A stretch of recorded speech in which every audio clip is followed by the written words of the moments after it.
Office করে না, একবার পা দরজার ভিতরে রাখে আবার বাহির করে, একবার দরজার ভিতরে রাখে পা আবার বাহির করে। পিয়ন সাহেব ডাকতে বলে, মাস্টার সাহেব আপনার কি হয়েছে? আপনি একবার পা ভিতরে দেন আবার বাহিরে রাখেন। বলে, আমি দুর্বলতা, আমার চাকরি নাই, অনেকদিন ধরে আমি ডিউটি করি না, যার জন্য আমার মনের ভিতরে দুর্বল হয়েছে। মাস্টার সাহেব আপনি কেন মিথ্যা কথা বলেন? আপনি নিজেই ডিউটি করেছেন, আপনি সিটির ভিতরে নিজেই সিল মারেছেন, আমার হাতে দিচ্ছেন, আমি সিটিগুলি বাড়ি বাড়ি পৌঁছে এনেছি। জোরে বলুন সুবহানাল্লাহ, আরে জোরে বলুন সুবহানাল্লাহ। আস্তে আস্তে পাগা ভিতরে দিয়ে চলে গেলেন যে আমার কি খাবার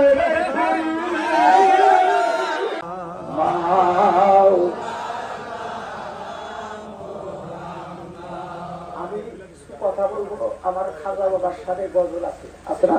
আছে। কথা কর না, আছে না? আশেকরা যতগুলা গজল বানছে সমস্ত গজল গুলাই কোরআন হাদিস দলিল ভিত্তিক, দলিলের বাইরে কোন আমার খাজা বাবার শান নাই। একটু জোরে বল সুবহানাল্লাহ, আরো জোরে বল সুবহানাল্লাহ। কত ভালো বাসো বাবা মোহাম্মদের তোমার ভালো বাসা ভোরায় না,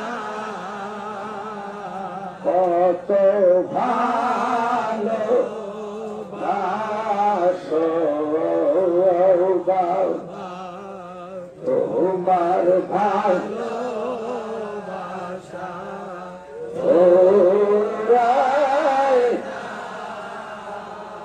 ভালোবাসা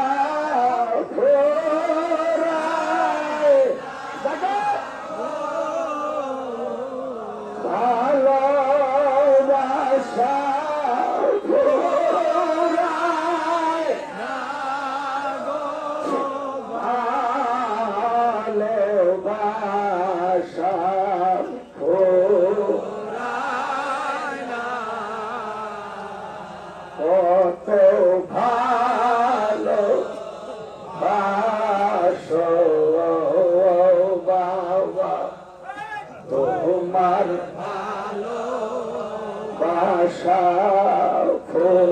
ফুরায় না। ভালোবাসা কোনদিন ফুরায় না, কথা কন না, কোনো ফুরায় না। আল্লাহর সাথে বান্দার ভালোবাসা ফুরায় কোনদিন না, রাসূলের সাথে উম্মতের ভালোবাসা কোনদিন ফুরায় না, পীরের সাথে মুরিদের ভালোবাসা, খাজা নায়কপুরীর সাথে মুরিদের ভালোবাসা কোনদিন ফুরায় না, ফুরায় না। কেন না? আজকে বৃষ্টির ভিতরে এখন আপনারা বসে আছেন ধৈর্য করে আল্লাহর কথা শোনার জন্য, রাসূলের কথা শোনার জন্য, ওলি আল্লাহদের কথা শোনার জন্য। হযরত ওমর রাদিয়াল্লাহু তাআলা আনহু তার ছেলে ইমাম হোসাইনের সামনে, হাসাইনের সামনে দাঁড়াইলেন। দাঁড়ানোর পর ইমাম হোসাইন একটু গালি দিছিলেন যে গোলামের বাচ্চা গোলাম। একটু জোরে কোন সুবহানাল্লাহ। রাগান্বিত হয়ে বাবার কাছে যায়, হযরত ওমরের কাছে যা বিচার দিছিল, যা আজকে বিচার করবে। হযরত ওমর বললেন যে বাবা, ইমাম হোসাইন হাসাইন হোসাইনের কাছে যাও, আমরা গোলামের বাচ্চা গোলাম, যদি একটা লিখিত দেয় তাহলে আমরা ধরুন। একটা জোরে কোন সুবহানাল্লাহ, আরো জোরে কোন সুবহানাল্লাহ।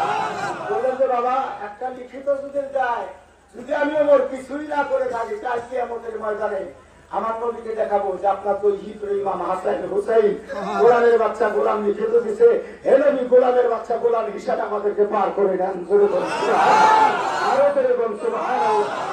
আজকে আমরা রাসূলের গোলাম, কথা কন না কেন? আল্লাহর দাসত্ব, কথা কন না কেন? আল্লাহর দাসত্ব করার জন্য বান্দাকে পাঠাইছে, কথা কন না কেন? রাসূলের গোলামের জন্য তার উম্মতকে পাঠাইছে, কথা কন না কেন? তুমি গোলাম, আমার মহান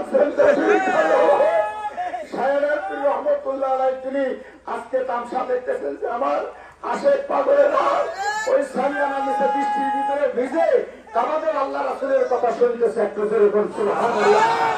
যদি জীবনে কিছু না করে থাকে আজকে তুই ফোটা চোখের পানি ফেলাই দেন, কাল কিয়ামতের ময়দানে খাজা বাবা এনায়েতপুরি কদমে দরখাস্ত জানাইতে পারবেন বাবা। ওই দিন তোমার কোন বাড়িতে একটা মজলিসে বসে বৃষ্টির ভিতরে তোমার শান শুনছিলাম, আল্লাহর শান শুনছিলাম, রাসূলের শান শুনছিলাম। এর খাজা এনায়েতপুরি ওই উসিলায় তুমি আমাদেরকে পার করে নাও। জোরে বলুন সুবহানাল্লাহ, আরো জোরে বলুন সুবহানাল্লাহ। কত ভালো বাসো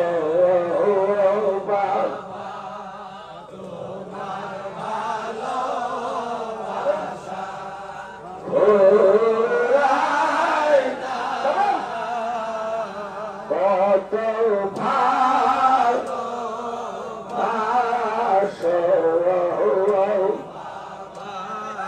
তোমার ভালো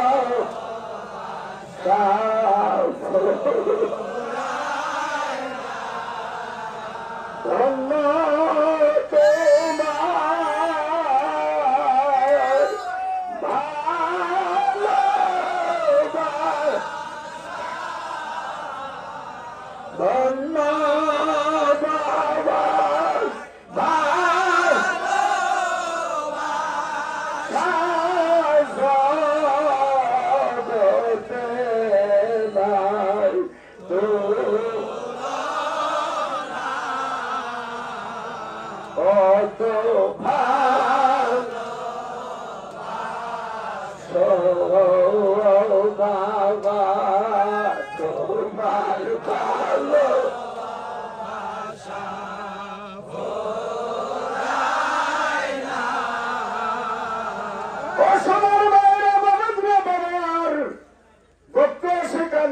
আমার বাবার সম্মানিত পাগলেরা, আমার দয়াল নবী মক্কায় জন্ম নিয়েছেন, মক্কায় থাকতে পারেন নাই, মদিনায় গেছেন।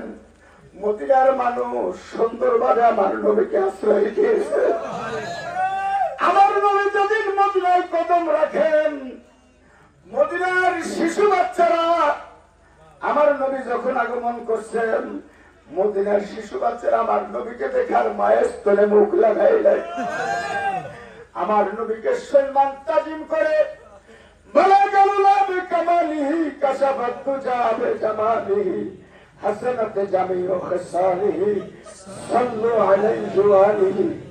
এই দরুদ করে আমার নবীকে আগমন করে মদিনায় নিয়ে গেছেন।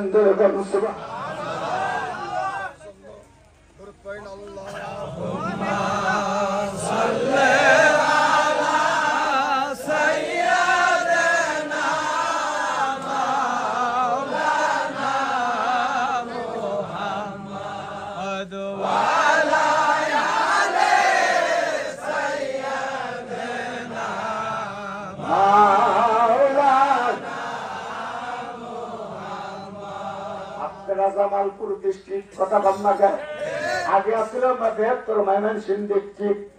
আমার খাজা বাবা বাংলাদেশের জমিনে কোথাও সফরে যান নাই, একমাত্র জামালপুর ডিস্ট্রিক্টে বাগাবাড়িদের জমিনে জমির গোপায় সর্বপ্রথম আমার খাজা বাবা কদম রাখছেন। ধরে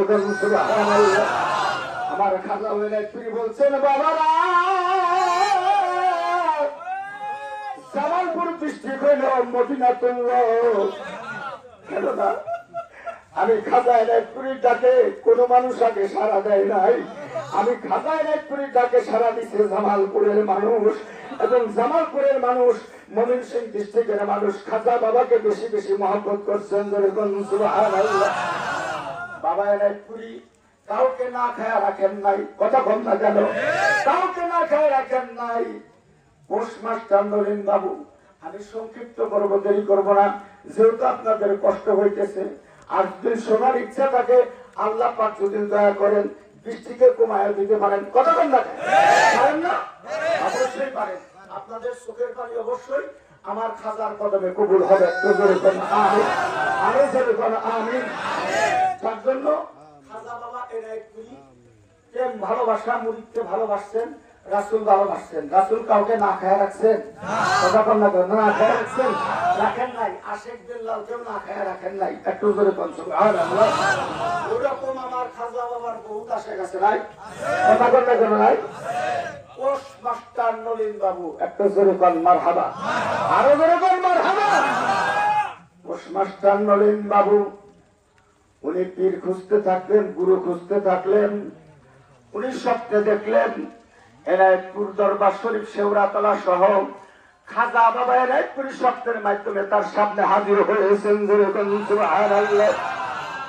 ওই মাকে বললেন, মা আমি গুরু খুঁজলাম, গুরু পাইলাম না, কিন্তু একজন আজকে রাত্রির ভিতরে স্বপ্নের ভিতরে একজন মহাপুরুষ মহামানব আমি পোস্টমাস্টার নলিন বাবুর সামনে হাজির হয়েছে।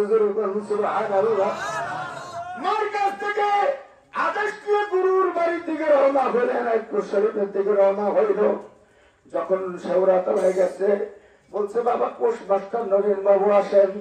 কিসের জন্য আসছেন? বলে তরিকা নেওয়ার জন্য আসছি। তরিকা নেওয়ার পর খাজা বাবা এনায়েতপুরি তাকে বিদায় করে দিচ্ছেন। বললেন, বাবা যান, বাড়িতে চলে যান, আপন পীরকে ভালোবাসেন, তাহলে রাসূল পাইবেন, আল্লাহ পাইবেন। সুবহানাল্লাহ। পোস্টমাস্টার নলিন বাবু তার আত্মার ভিতরে এমন ভাবে আমার খাজা বাবার মহব্বত জন্ম হয়ে গেছে, মহব্বতের ঈমান তৈরি হয়ে গেছে, আর ভালো লাগে না। আবার কয়েকদিন পর আবার খাজা বাবা এনায়েতপুরি বাড়ির দিকে রওনা হইলেন। সুবহানাল্লাহ। খাজা বললেন, বাবা আপনাকে আমি বিদায় করছিলাম, আপনি আবার কেন আসছেন? বললেন, হুজুর কেবলা যান, আমি আসছি একটু খেদমত করার জন্য। পোস্টমাস্টার নলিন বাবুকে বললেন, বাবা আপনি ঝাড়ু নেন, ঝাড়ু নিয়ে আমার দরবারটা ঝাড়ু দেখতে থাকেন। পীরের দরবার, আল্লাহর দরবার, রাসূলের দরবার, এই দরবারে যত ঝাড়ু দিবেন তত দিলের ময়লা সাফ হয়ে যাবে। সুবহানাল্লাহ। করেন আল্লাহুম্মা সাল্লি আলা সাইয়্যিদিনা মাওলানা মুহাম্মাদ ওয়া আলা আলি সাইয়্যিদিনা মাওলানা মুহাম্মাদ। আল্লাহুম্মা সাল্লি আলা সাইয়্যিদিনা মাওলানা মুহাম্মাদ ওয়া আলা আলি সাইয়্যিদিনা মাওলানা। বাবা অন্তরের নিয়ত হইল আসল। 3 দিন পোস্টমাস্টার নলিন বাবু অফিস থেকে ছুটি নিয়ে, তার উপরে তো আর কোন অফিসার নাই, উনি পিয়ন সাহেবকে বলে আসছে যে আমি 3 দিনের জন্য চলে গেলাম, আপনি চালাবেন। 3 দিন যখন খেদমত শেষ হয়ে গেল, খাজা বাবা এনায়েতপুরিকে তার বাড়ি থেকে টেলিগ্রাম গেছে যে তার মা অসুস্থ।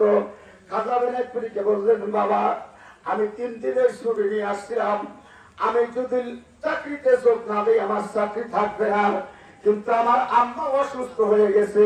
খাজা এনায়েতপুরি ডাক দিলে বললেন, বাবা মায়ের মতো দরদি দুনিয়ার আর কিছুই নাই। বাবা তুমি আর পোস্ট অফিসের দিকে যাও না, তুমি যাও তোমার মার খেদমত করার জন্য, তোমার মাকে সুস্থতা করার জন্য। পোস্টমাস্টার নলিন বাবু খাজাকে বললেন, বাবা আমি মায়ের একটা মাত্র সন্তান, আমার চাকরি যদি যায় তাহলে আমি পোস্টমাস্টার নলিন বাবু না খেয়ে থাকবো, আমার মাও না খেয়ে থাকবে। মাথায় হাত দিয়ে বললেন, বাবা তোমার কোনো চিন্তা নাই, যতদিন সুস্থ না হবে ততদিন তুমি তোমার মার খেদমতে থাকবা, তোমার জন্য তোমার পীর দায়ী হয়ে গেল। তোমার জন্য তোমার পীর সাথে খাজা এনায়েতপুরি সাহেব হয়ে গেল। কত ভালো বাসো বাবা তোমার ভালোবাসা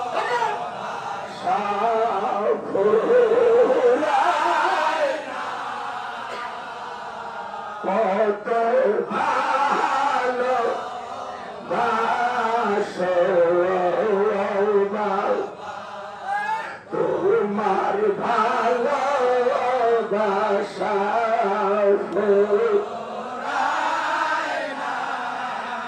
আমি যদি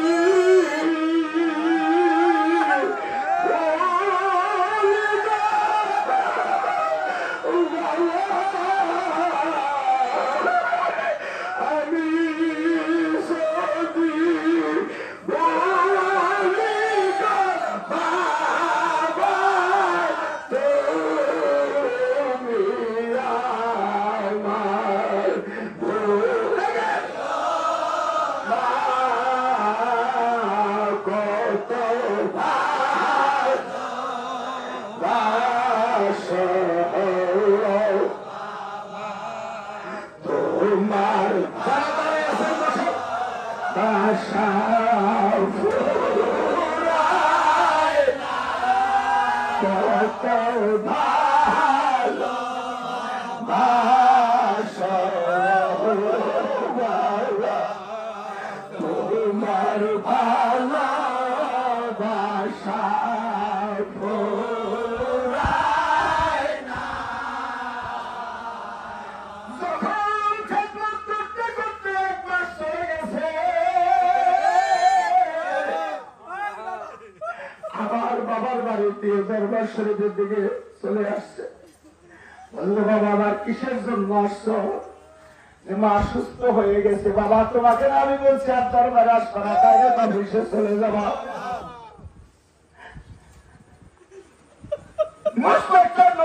তখন রওনা হয়ে আবার অফিসের দিকে গেছেন। অনেকদিন ধরে অফিস করে না, কিন্তু একবার পা দরজার ভিতরে রাখে আবার বাহির করে, একবার দরজার ভিতরে রাখে পা আবার বাহির করে। পিয়ন সাহেব ডাক দিয়ে বলে, মাস্টার সাহেব আপনার কি হয়েছে? আপনি একবার পা ভিতরে দেন আবার বাহিরে রাখেন। বলে, আমি দুর্বলতা, আমার চাকরি নাই, অনেকদিন ধরে আমি ডিউটি করি না, যার জন্য আমার মনের ভিতরে দুর্বল হয়েছে। সব মাস্টার সাহেব আপনি কেন মিথ্যা কথা বলেন?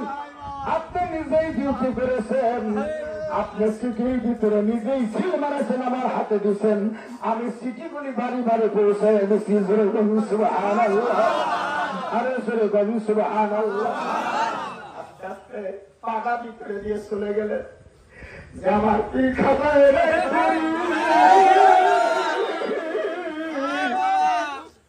নিজে আমার ডিউটি করে দিয়েছেন। জোরে বলুন সুবহানাল্লাহ।